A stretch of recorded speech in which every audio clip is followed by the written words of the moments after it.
Nagdiwang ng Chinese New Year ang iba't ibang organisasyon sa Pilipinas sa pangunguna ni Consul General Philip Chen, kung saan dinaluhan din ito ng mga kawani ng pamahalaan maging ang mga kilalang personalidad upang ipabatid ang pagkakabuklod-buklod sa nasabing araw ng pagdiriwang. Kabilang sa pagdiriwang na ito, ang kinatawan ng Embahada ng Taiwan na si Wallace Chow at nagpabatid ng pasasalamat sa mga Pilipinong magilaw na tinanggap ang kanilang taunang tradisyon.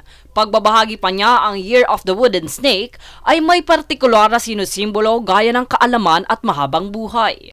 I want to wish everybody here a very peaceful and happy, prosperous New Year of Snake. Bahagi rin dito ang pagpapasalamat ng mga banyaga sa malugod na pagdiriwang ng Chinese New Year sa bansa. I think in Philippines, so many Chinese Filipino, so including the cultural, or the food, everything is it's almost the same in Taiwan. So we feel very comfortable here. And of course, in the Chinese New Year, we always wish, we pray and wish the New Year, everything is good.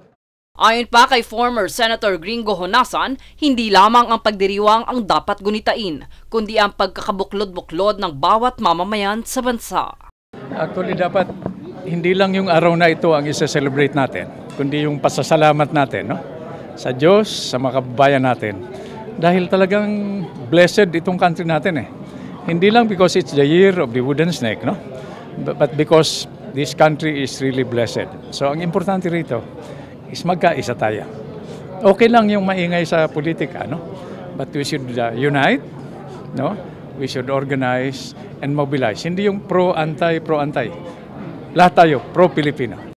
Kabilang din sa nasabing pagdiriwang ang pagdaraos ng Federation of Filipino-Chinese Chambers of Commerce and Industry o FFCCCII ng Grand Chinese New Year Dinner at Gawad Parangal sa lungsod ng Pasay.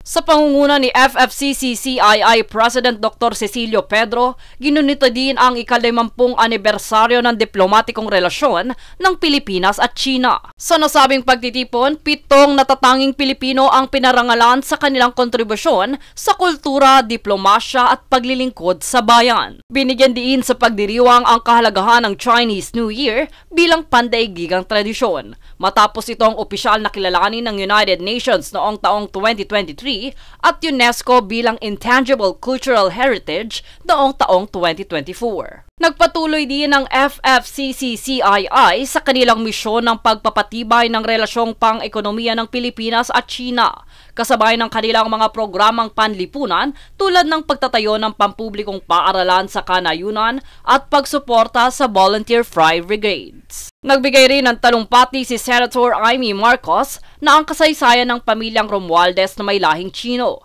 habang itinampok naman ni Ricky Lee ang kahulugan ng kanyang pelikulang Green Bones na hango sa isang paniniwalang Chino tungkol sa kabutihan ng isang yumao. Binigyan pugay din si Jessica Soho sa kanyang dokumentaryo tungkol sa kanyang ugat sa Guangdong, China.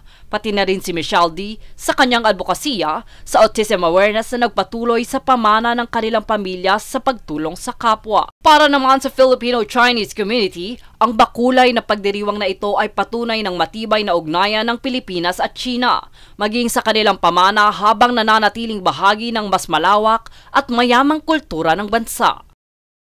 Para sa pagdiriwang ng Chinese New Year dito sa Pilipinas, Jade Buhoy, nag-uulat para sa Golden Nation Network.